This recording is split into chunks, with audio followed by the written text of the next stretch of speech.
Bạn hãy ấn đăng ký, ấn chuông và nhận clip hấp dẫn tiếp theo. Xin chào các bạn. Phật Triển Thiên thủ pháp là bài công pháp thứ nhất của Pháp Luân Công.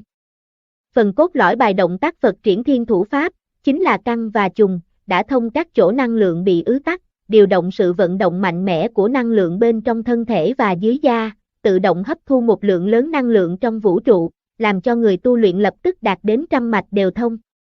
Khi học luyện bộ động tác này sẽ cảm thấy toàn thân phát nhiệt, cảm thụ đặc thù về trường năng lượng rất mạnh mẽ, đó là vì triển khai và mở thông tất cả những đường thông đạo năng lượng. Phật Triển Thiên thủ pháp có tất cả 8 động tác, hơn nữa rất đơn giản. Tuy nhiên tại hoành quang nó khống chế rất nhiều thứ vốn cần luyện xuất ra được trong phương pháp tu luyện hoàn chỉnh, đồng thời có thể làm cho người tu luyện rất nhanh chóng tiến nhập vào trạng thái ở trong trường năng lượng. Người tu luyện cần lấy bài động tác này làm động tác cơ sở mà luyện. Mỗi lần luyện công thường luyện bài động tác này trước tiên, nó là phương pháp tu luyện thuộc loại làm cho vững mạnh vào bậc nhất.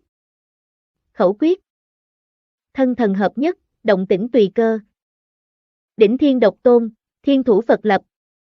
Thế dự bị.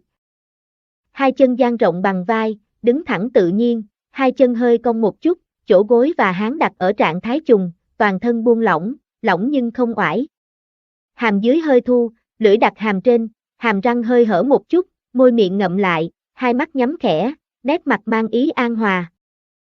Lưỡng thủ kết ấn. Hai tay nâng lên, bàn tay hướng lên trên. Hai đầu ngón cái nhẹ nhàng khẽ chạm vào nhau, còn 4 ngón tay kia xếp chồng lên nhau. Nam tay trái ở trên, nữ tay phải ở trên, tạo thành hình bầu dục, đặt tại nơi bụng dưới. Hai bắp tay hơi hướng về trước, hai khuỷu tay khởi lên, làm cho nách có chỗ trống. Di lặc thân yêu. Từ khởi thế kết ấn, lấy thế thủ ấn đưa lên. Khi đưa đến trước đầu, kết ấn rời ra, dần dần xoay bàn tay hướng lên trên.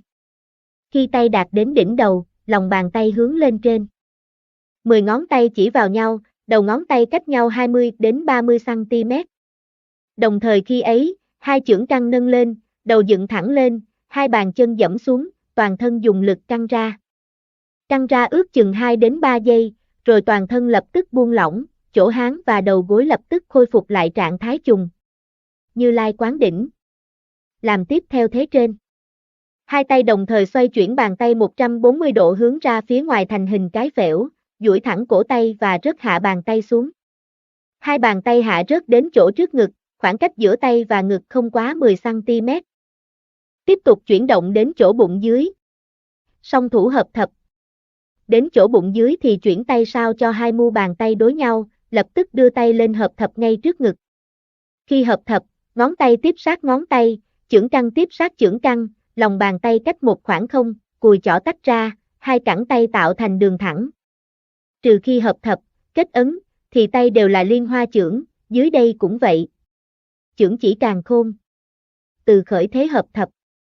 Hai tay rời ra, cách nhau khoảng 2 đến 3 cm, đồng thời bắt đầu xoay bàn tay trái đối với nam, tay phải đối với nữ, xoay về hướng ngực. Bàn tay phải xoay theo chiều ra ngoài ngực, tạo thành bàn tay trái ở trên bàn tay phải ở dưới, bàn tay và cẳng tay tạo thành hình chữ nhất. Tiếp theo, cẳng tay trái hướng sang trái lên trên mà duỗi ra, lòng bàn tay hướng xuống dưới, cao độ của tay và đầu là bằng nhau. Tay phải vẫn để trước ngực, lòng bàn tay hướng lên trên. Khi tay trái đã vào vị trí, thì đầu dựng thẳng lên, hai bàn chân giẫm xuống, toàn thân dùng lực căng ra. Căng khoảng 2 đến 3 giây, rồi toàn thân lập tức chùng lại, tay trái trở về trước ngực cùng với tay phải thành hợp thập. Sau đó lại chuyển bàn tay. Bàn tay phải ở trên, bàn tay trái ở dưới mà triển khai. Tay phải làm động tác giống tay trái khi trước, căng rồi chùng, sau khi thu hồi tay, lại hợp thập ở trước ngực. Kim hầu phân thân. Từ khởi thế hợp thập. Hai tay từ trước ngực mở ra sang hai bên thân, cùng với vai tạo thành hình chữ nhất. Đầu dựng lên, hai bàn chân giẫm xuống, hai tay dùng lực hướng sang hai bên, lực căng ra bốn bên, toàn thân dùng lực căng ra.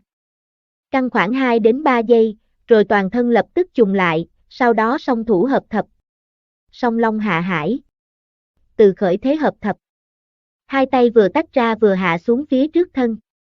Khi hai tay đặt song song, duỗi thẳng ra, hợp với thân thể một góc khoảng 30 độ, thì đầu dựng thẳng lên, hai bàn chân giẫm xuống, toàn thân dùng lực căng ra. Căng khoảng 2 đến 3 giây, rồi toàn thân lập tức chùng lại.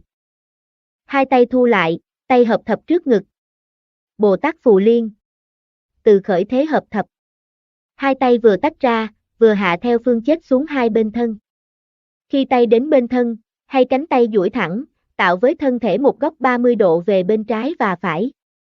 Lúc ấy, đầu dựng thẳng lên, hai bàn chân giẫm xuống, toàn thân dùng lực căng ra, căng khoảng 2 đến 3 giây đồng hồ, rồi lập tức buông lỏng toàn thân. Hai tay trở về hợp thập trước ngực. La Hán Bối Sơn. Từ khởi thế hợp thập. Hai tay vừa tách ra, vừa duỗi ra về phía sau thân, đồng thời hai lòng bàn tay cũng chuyển hướng về phía sau.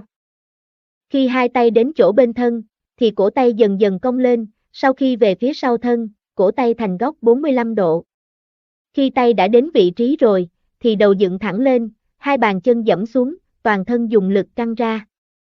Thân thể thẳng đứng, không được nghiêng về trước, dụng lực chỗ trước ngực, căng khoảng 2 đến 3 giây đồng hồ, rồi lập tức thả lỏng toàn thân. Thu tay về hợp thập trước ngực. Kim Cang Bài Sơn. Từ khởi thế hợp thập. Hai tay vừa tách ra, vừa đẩy về phía trước với bàn tay dựng lên, ngón tay chỉ lên trên, cao bằng vai. Khi cánh tay duỗi thẳng, đầu dựng thẳng lên, hai bàn chân giẫm xuống, toàn thân dùng lực căng ra. Căng khoảng 2 đến 3 giây đồng hồ, rồi lập tức thả lỏng toàn thân, hai tay hợp thập. Điệp khấu tiếu phúc. Từ khởi thế hợp thập. Hai tay chậm chậm hạ xuống, lòng bàn tay xoay hướng vào trong bụng.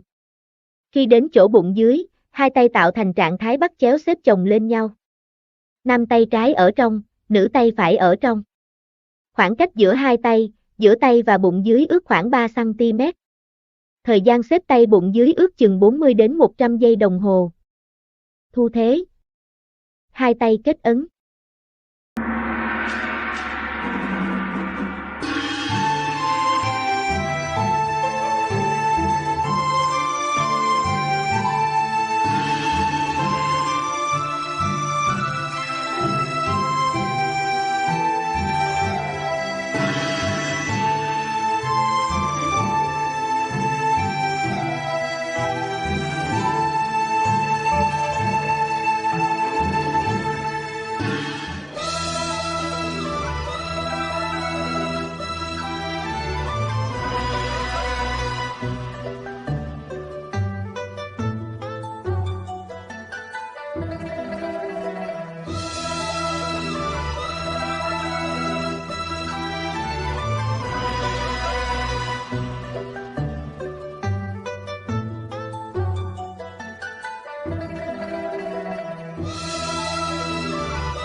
Dafa is the wisdom of the Creator.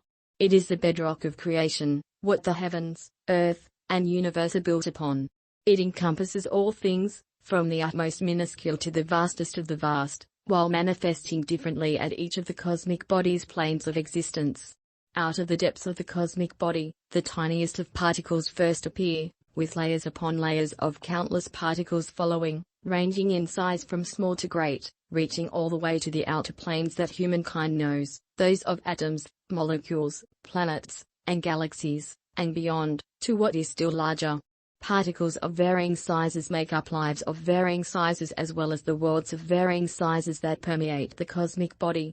Lives at any of the various planes of particles perceive the particles of the next larger plane to be planets in their skies, and this is true at each and every plane. To the lives at each plane of the universe, it seems to go on infinitely. It was Dafa that created time and space, the multitude of lives and species, and all of creation, all that exists owes to it, with nothing outside of it. All of these are the tangible expressions, at different planes, of Dafa's qualities, Zen, Shan, and Ren. However advanced people's means of exploring space and probing life may be, the knowledge gained is limited to certain parts of this one dimension, where human beings reside, at a low plane of the universe.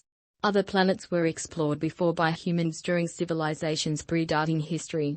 Yet for all the heights and distances achieved, humankind has never managed to depart from the dimension in which it exists. The true picture of the universe will forever elude humankind. If a human being is to understand the mysteries of the universe, space-time, and the human body, he must take up cultivation of a true way and achieve true enlightenment, raising his plane of being. Through cultivation his moral character will elevate, and once he has learned to discern what is truly good from evil, and virtue from vice, and he goes beyond the human plane, he will see and gain access to the realities of the universe as well as the lives of other planes and dimensions. While people often claim that their scientific pursuits are to improve quality of life, it is technological competition that drives them. And in most cases they have come about only after people have pushed out the divine and abandoned moral codes meant to ensure self-restraint. It was for these reasons that civilizations of the past many times met with destruction. People's explorations are necessarily limited to this material world, and the methods are such that only what has been recognized is studied. Meanwhile, things that are intangible or invisible in the human dimension, but that do objectively exist and do reveal themselves in real ways in this immediate world, such as spirituality, faith, divine word, and miracles, are treated as taboo, for people have cast out the divine. If the human race is able to improve its character, conduct, and thinking by grounding these in moral values, it will be possible for civilization to endure and even for miracles to occur again in the human world.